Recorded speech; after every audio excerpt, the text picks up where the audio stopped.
Sanjaya rapporterade till Dhritarashtra och sade: Abhimanyu har lyckats bryta igenom den första formationen. Dronacharya väntar otåligt på att se om han kan bryta igenom den andra. Med en girig önskan om sin son Duryodanas seger frågade Dhritarashtra: Sanjaya, kan Kaurava-armén åtminstone stoppa Abhimanyu vid den andra formationen?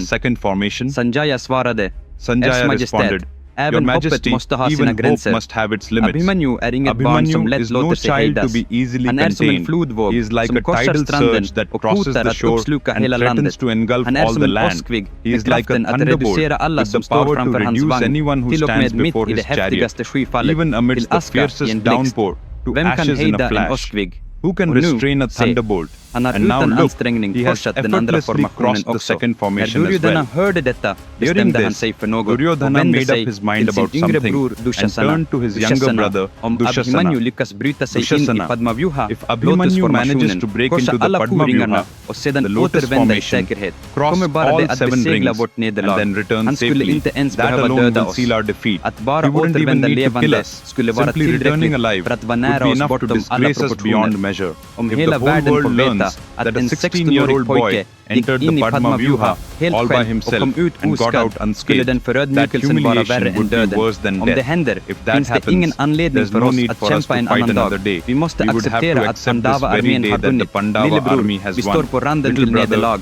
Dushasana kunde inte stå ut med sin äldre brors ångest och förklarade: Bror, precis som Arjuna är allt för Yudhishthira, är jag allt för dig. Jag kommer aldrig att låta dig bli besegrad. Jag ska nu göra slut på honom. Innan han ens passerar den tredje ringen kommer jag att skära hans kropp i bitar och sprida dem över alla sidor av Padmavyuha. Se nu vad din yngre bror är kapabel till. Med dessa ord tog han sin båge och stormade iväg. Abhimanyu var på väg mot soldaterna i den tredje ringen och visade upp sin utomordentliga tapperhet när Dushasana ilsket kom i en vagn och blockerade hans väg. I samma ögonblick som Abhimanyu såg Dushasana påmindes han om alla de avskyvärda gärningar han hade begått, särskilt hur brutalt han hade förödmjukat Abhimanyus mor Draupadi i det kungliga hovet. Abhimanyu tänkte genast: nu är du äntligen fast, Dushasana. Dushasana såg Abhimanyu och sa: Kom, Abhimanyu, glöm dessa små soldater. Om du har modet, visa din tapperhet mot mig, du hjälte. Och i samma ögonblick tystnade hans röst, för i snabb följd hade Abhimanyu skjutit 10 pilar som träffade rustningen på Dushasanas bröst så kraftigt att han förlorade medvetandet och kollapsade i sin vagn. När Abhimanyu rörde sig mot vagnen för att göra slut på honom förde Dushasanas vagnförare bort honom i säkerhet och räddade honom från Abhimanyu. Annars skulle Abhimanyu ha dödat Dushasana just då och där. Abhimanyu skrattade när hans fiende flydde och ropade: Springer du iväg som en fegis? Sedan tittade han över axeln och ropade: Farbror, ser du hur de springer allihop? Men när han tittade tillbaka blev han förbluffad över att upptäcka att Yudhishthira, Bhima och ingen av Pandava-armén som han trodde följde honom faktiskt var där. Var är alla? De har inte ens gått in i Padmavyuha, insåg han, och såg dem alla stå utanför formationen med motfällda ansikten och nedstämda blickar. Framför honom, mitt i Padmavyuha, låg Duryodhanas armé och väntade på att döda honom. Abhimanyu visste hur han skulle ta sig in, men han visste inte hur han skulle ta sig ut. Nu undrade han: ska jag gå framåt eller vända tillbaka? Men på bara ett ögonblick bröt han sig loss från sin tvekan. Hej, idag måste jag bestämma mig för antingen seger eller en heroisk död. Även om ingen står vid min sida kommer jag ensam att förgöra denna Padmavyuha, Kaurava-armén och Duryodhana själv denna dag. Saumitra, kör vagnen rakt mot Duryodhana, vrålade han. Anledningen till att Yudhishthira, Bhima, Nakula och Sahadeva som hade kommit med Abhimanyu inte gick in i Padmavyuha är kopplad till Saindhava, make till Duryodhanas syster Dushasana. Vid ett tillfälle uppförde sig Saindhava skamligt mot Draupadi. Pandavas bestraffade honom då hårt. De rakade av halva hans huvud och förödmjukade honom offentligt på värsta tänkbara sätt. Fylld av hämndlystnad utförde Saindhava svåra botgöringar och gladde Lord Shiva och bad honom om en välsignelse att döda Pandavas. Shiva svarade: jag har redan gett Arjuna Pashupatastra. Jag kan inte ge dig en välsignelse som skulle kunna användas mot honom. Men jag kan ge dig kraften att helt hindra de andra 4 Pandavas under en dag, oavsett hur hårt de försöker.